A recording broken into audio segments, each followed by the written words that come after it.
Some of cinema's most brilliant stars took their final breaths, not under spotlights, but on cold operating tables.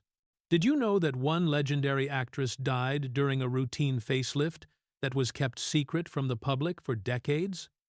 Or that a studio once covered up a botched surgery by claiming their star died peacefully in her sleep? 15.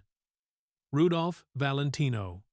The Latin lover's mysterious death during emergency surgery shocked the world and sent fans into mass hysteria. Rudolph Valentino, the smoldering Italian heartthrob who made women faint in theaters, entered New York's Polyclinic Hospital, complaining of stomach pains on August 15, 1926. Doctors diagnosed a perforated ulcer and rushed him to surgery. But what they didn't know was that appendicitis had already caused deadly peritonitis. The 1-year-old star of The Sheik and Blood and Sand awakened briefly after the operation, reportedly asking, "Well, did I behave like a pink powder puff?" mocking a columnist who had questioned his masculinity. Within days, infection raged through his body. On August 23rd, as his temperature soared to 106 degrees, doctors performed a desperate second surgery. But the original procedure had come too late. The operation failed catastrophically, and Valentino slipped away as thousands of hysterical fans gathered outside the hospital. The New York Times reported scenes of mass hysteria never before witnessed for a movie star. Women fainting, some attempting suicide, and riots breaking out at his funeral home viewing, where 100,000 mourners shattered windows trying to get inside.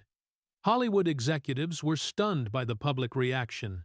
Paramount Pictures immediately shelved his final film, fearing audiences couldn't bear watching their fallen idol. Fan mail continued arriving at his studio for years after his death. Perhaps most bizarre, a mysterious woman in black visited his grave annually for decades, leaving a single red rose. Valentino's death created the template for celebrity grief that we still follow today, proving that even in death, he remained Hollywood's greatest heartbreaker. 14. John Harlow. The original blonde bombshell's kidneys failed after a catastrophic surgery delay that could have saved her life. Jean Harlow, the platinum-haired sex symbol who revolutionized female sexuality on screen, fell ill during production of Saratoga in May 1937.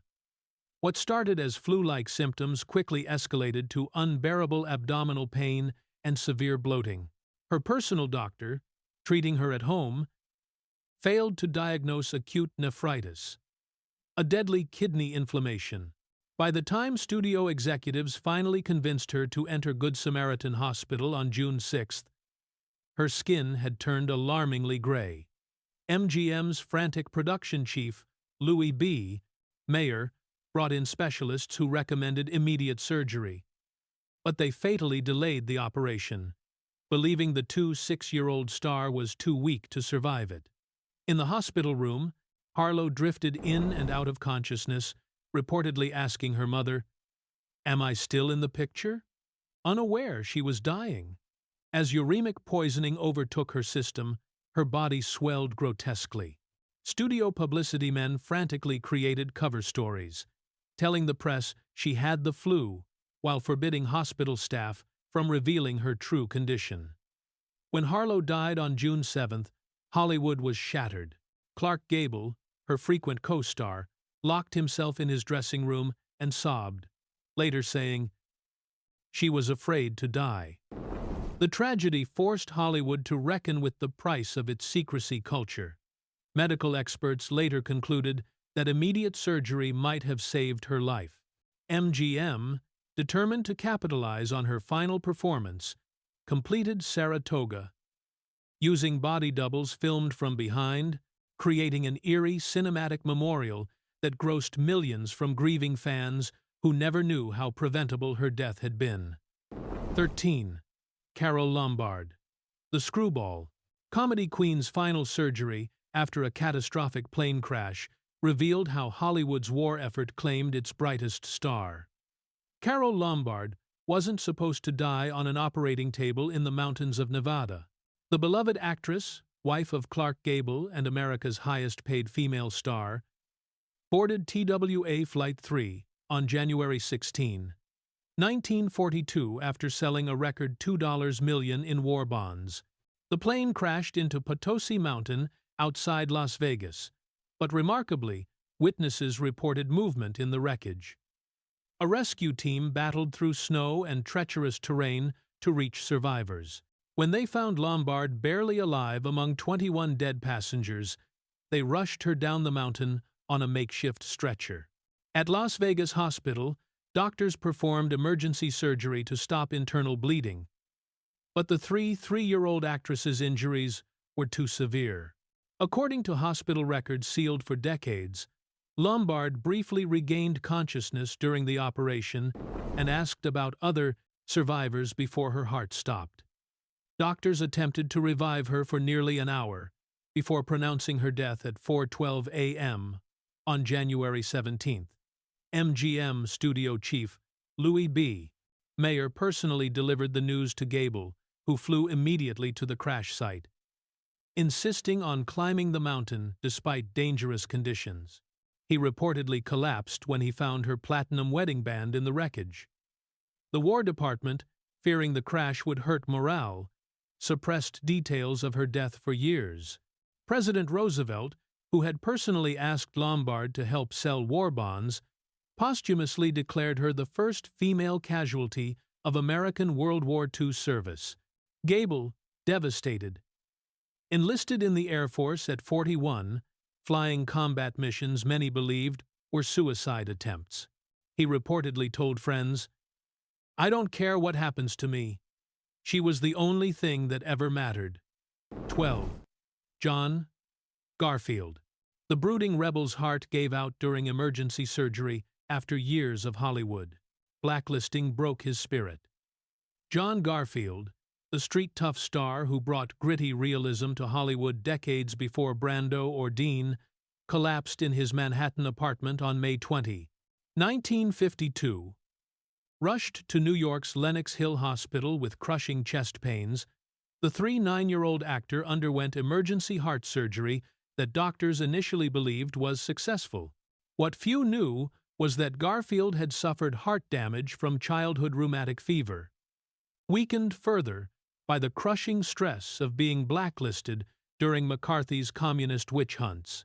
Just weeks earlier, Garfield had testified before the House Un-American Activities Committee, where he refused to name names of suspected communists in Hollywood. The committee's chairman reportedly told him, "Your career is finished." During surgery, doctors discovered his heart was severely scarred from previous attacks he had hidden from studios. As he was recovering from anesthesia, a nurse reported his last words were about his stalled Broadway comeback in Golden Boy. The Clifford Odets play, originally written for him years before he became a star. His heart failed during post-operative recovery, prompting immediate conspiracy theories that government agents had tampered with his medication. 5,000 mourners attended his funeral, including blacklisted actors who risked their careers by appearing. The New York Times headline called him the last authentic tough guy. While privately, studio executives breathed sighs of relief that the politically troublesome star was gone. Fellow actor John Huston later revealed, "They hounded him to his grave," a sentiment echoed when 3 other blacklisted actors died of heart attacks within months of testifying. His death certificate simply states coronary thrombosis, but those who knew him insisted Garfield died of a broken heart in an industry that had turned against him. 11. Myrna Loy. The perfect wife of Hollywood died alone during secret cancer surgery after fighting the disease for nearly 2 decades. Myrna Loy, America's ideal sophisticated spouse from the Thin Man series, entered Manhattan's Lenox Hill Hospital on December 13, 1993, for what was publicly described as routine surgery. In reality, the 88-year-old actress was undergoing a desperate operation related to breast cancer that had first struck her in 1975. Fiercely private, Loy had hidden her illness from fans for years, continuing to make appearances while undergoing treatments that left her exhausted behind the scenes. During the high-risk surgery, complications arose when surgeons discovered the cancer had spread more extensively than preoperative scans had indicated. According to hospital records, Loy's heart stopped on the operating table. Despite efforts to resuscitate her, she was pronounced dead on December 14th. Her longtime friend and co-star from The Best Years of Our Lives, Teresa Wright, later revealed that Loy had known the surgery was dangerous but told friends, "I've never taken the easy way out of anything." The news shocked Hollywood, where many hadn't realized she was ill. William Powell III, son of her famous co-star, said at her memorial, "She carried herself with such dignity that nobody knew she was fighting for her life." Critics noted the sad irony that a woman who made nearly 140 films and was voted Queen of Hollywood alongside Clark Gable's King in 1936 had never won or even been nominated for an Academy Award. In her autobiography, Being and Becoming, published 6 years before her death, Loy had written prophetically, "Life is not about achieving perfection. It's about how gracefully you handle its imperfections." Her final imperfect scene took place far from cameras, ending a career that had begun in silent films and spanned Hollywood's entire golden age. 10. Tyrone Power. The swashbuckling heartthrob collapsed during a sword fight and died hours later in surgery. His legendary good looks intact, even in death. Tyrone Power, the impossibly handsome star of The Mark of Zorro and Blood and Sand, was filming a dueling scene for Solomon and Sheba in Madrid on November 15, 1958, when he suddenly dropped to his knees clutching his chest. Co-star George Sanders caught him before he hit the ground. The 4-year-old actor, who had performed many of his own stunts throughout his career, was rushed to Madrid's University Hospital, while the crew was told he had merely suffered heat exhaustion.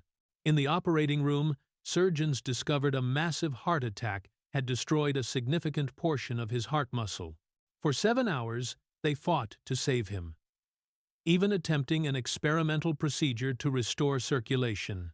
According to nurse Margarita Sands, who was present, Power briefly regained consciousness and whispered, "Cut. That's a wrap."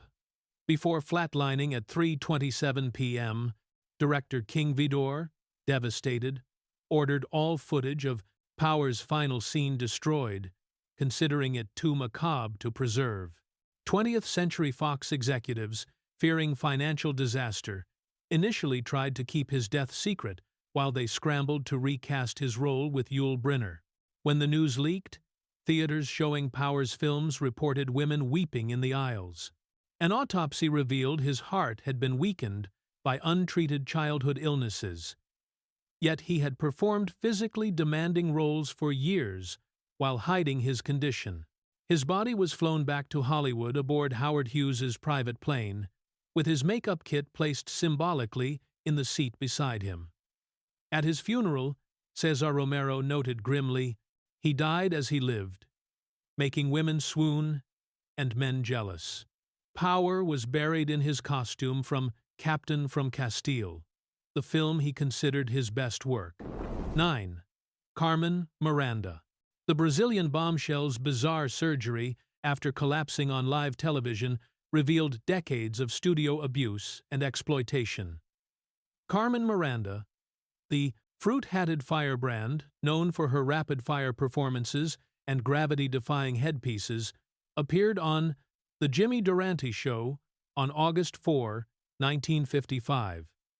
After dancing energetically, she suddenly stumbled, clutched Durante's arm, and laughed. "I'm all out of breath!" The audience chuckled, not realizing they were witnessing the beginning of her death. At home that night, the 6-year-old collapsed, while applying makeup and was rushed to Cedars of Lebanon Hospital. Emergency surgery revealed years of damage from stimulants her studio had forced her to take to maintain her manic performance style.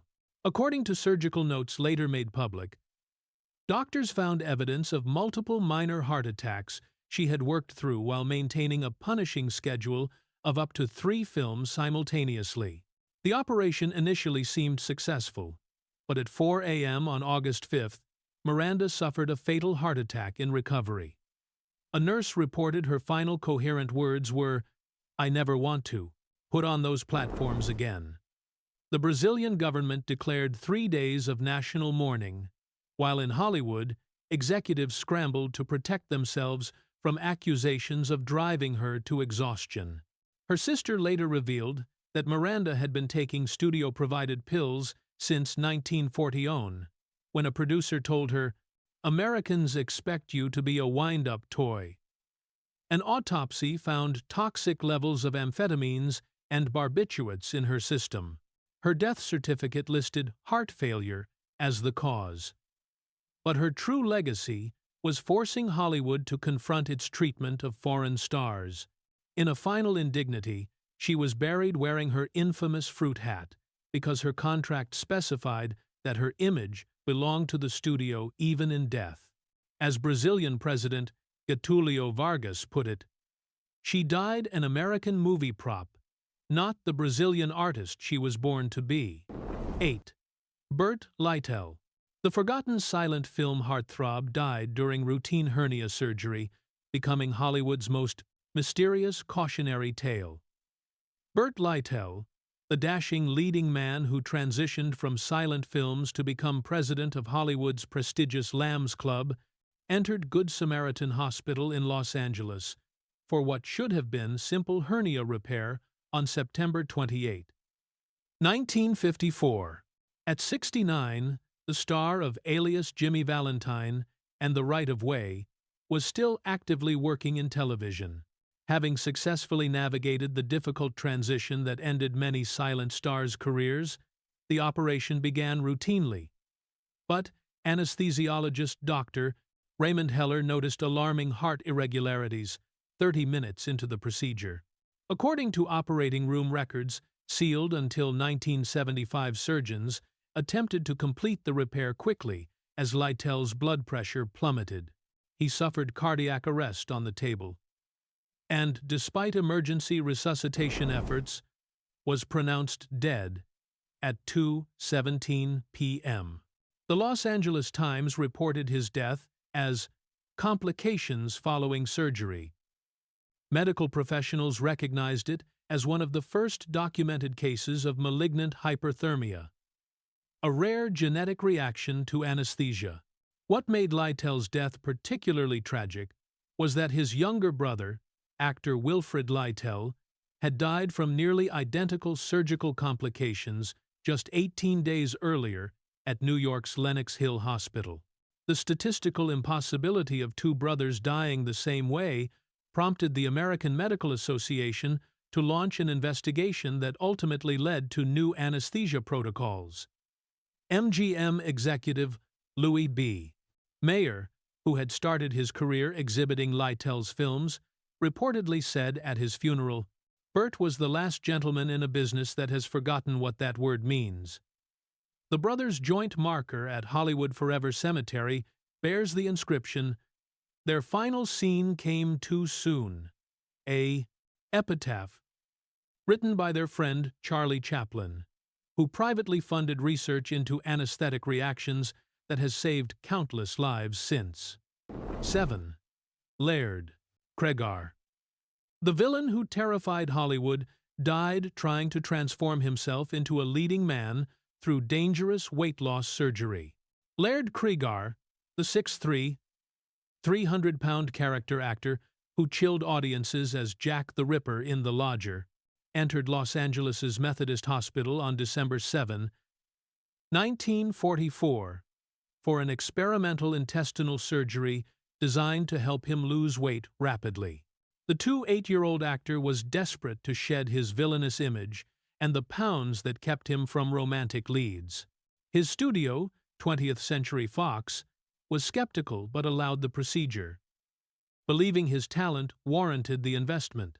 The operation, a primitive form of gastric bypass never before performed in Hollywood, initially seemed successful. Cregar lost over 80 pounds in just months, drastically altering his appearance for his role in Hangover Square. But the rapid weight loss placed enormous strain on his heart. On December 9th, while recovering from the surgery, he suffered a massive coronary. Doctors performed emergency cardiac surgery, but the damage was too extensive. He died without regaining consciousness, becoming one of Hollywood's youngest talent losses. The tragedy of Cregar's death was compounded by the irony that Hangover Square, released posthumously, finally gave him the romantic leading role he died trying to attain. Film historian David Thompson later wrote, "Cregar died for vanity in an industry that sells it by the pound." His death certificate listed myocardial failure as the cause, but friends knew better. Fellow character actor Sidney Greenstreet said bluntly, "Hollywood killed him by making him believe he wasn't handsome enough." Director Otto Preminger was more reflective at the memorial service. He died because he wanted to look like the men who couldn't act half as well as he could. The dangerous procedure that killed Cregar remains a chilling reminder of Hollywood's brutal physical standards and the into brutal lengths actors will go to meet them. 6. Thelma Todd. The ice cream blonde's mysterious death following secret cosmetic surgery sparked Hollywood's darkest cover-up. Thelma Todd, the comedic actress who stole scenes from the Marx Brothers and Laurel and Hardy, checked into a private Beverly Hills clinic under a false name on December 13, 1935. The 30-year-old star was there for an unapproved cosmetic procedure to remove facial scarring from a recent car accident. The surgery, performed by an unlicensed doctor with mob connections, involved injecting paraffin wax under the skin, a dangerous practice already banned in legitimate hospitals. The procedure went catastrophically wrong when the wax entered her bloodstream, causing an embolism. According to clinic employee Marion Marsh, whose testimony was suppressed for decades, Todd was rushed unconscious to her car by panicked staff and driven to her garage to make her death appear accidental. There, she was placed in the driver's seat with the motor running. When her body was discovered on December 16th, carbon monoxide poisoning was listed as cause of death, either suicide or accident. The suspicious circumstances led to 3 separate investigations. What followed became one of Hollywood's most notorious cover-ups.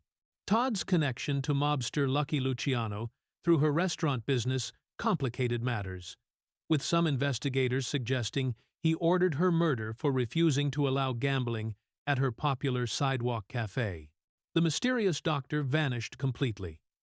District Attorney Buron Fitz, who owned stock in the studio that held Todd's contract, abruptly closed the case despite evidence of foul play. Not until 1972 did Marsh's deathbed confession reveal the truth about the botched surgery. Film historian William Mann concluded, "Todd died twice. Once on an illegal operating table, and again in a staged scene worthy of her films. Her case led to California's first regulations on cosmetic surgery, but came decades too late for the actress whose death remains officially unsolved." Marie Prevost, the silent film siren, died during secret weight loss surgery, leading to Hollywood's most grotesque discovery. The Canadian-born star, who had captivated audiences in Ernst Lubitsch comedies like The Marriage Circle, entered a discreet medical facility on Lincoln Boulevard on January 21, 1937. Once among Hollywood's highest-paid actresses, the 38-year-old had struggled after talkies revealed her heavy accent. Depression led to alcoholism and significant weight gain, prompting her desperate attempt at surgical intervention to restart her career. The unregulated procedure, performed by a doctor later revealed to have lost his license, involved surgical removal of abdominal fat without modern anesthesia protocols. According to the nurse who later testified at the doctor's trial, Prevost began hemorrhaging on the table. Rather than calling an ambulance, the panicked doctor gave her more alcohol as a sedative and sent her home to her apartment at 6230 Afton Place.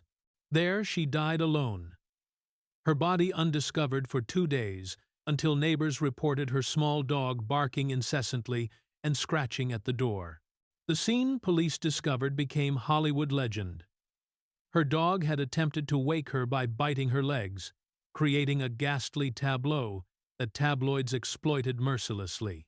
Studio fixers moved quickly to obscure the surgical wounds, bribing the coroner to list acute alcoholism as her cause of death.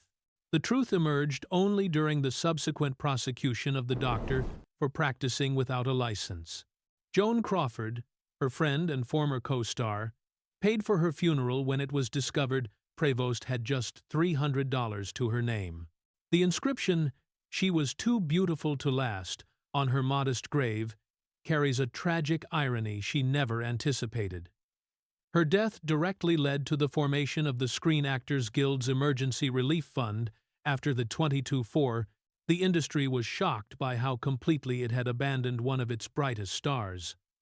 Wallace Reid, the great lover of silent cinema, died after surgery for addiction caused by a studio cover-up of his near-fatal accident. The square-jawed action star who performed his own stunts in early Hollywood railroad thrillers was severely injured during filming of The Valley of the Giants in 1919. Studio executives, fearing delays on their most profitable star's production schedule, instructed doctors to prescribe morphine so Reid could continue working through his pain. What began as studio-sanctioned treatment evolved into a devastating addiction that the 1-year-old actor fought to hide from fans. By 1923, Reid's dependence had become impossible to conceal.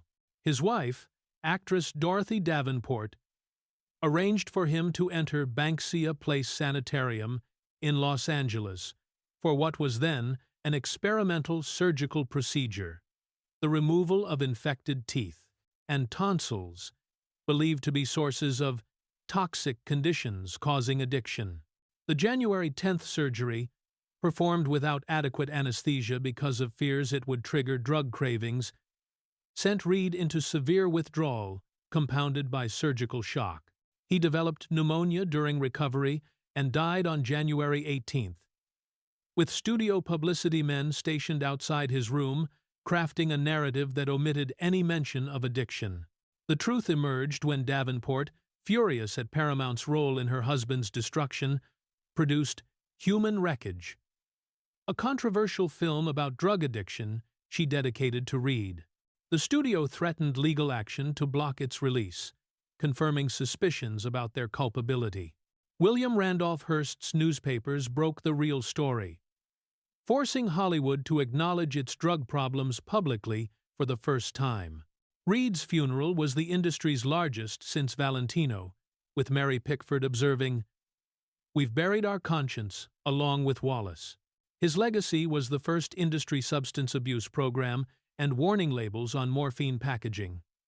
Decades later, when asked if studios had become more humane, director Cecil B. DeMille responded bluntly, "They killed Wallace Reid. Ask them." 3. Olive Thomas. The original flapper's shocking death during cosmetic surgery in Paris exposed Hollywood's darkest beauty secrets.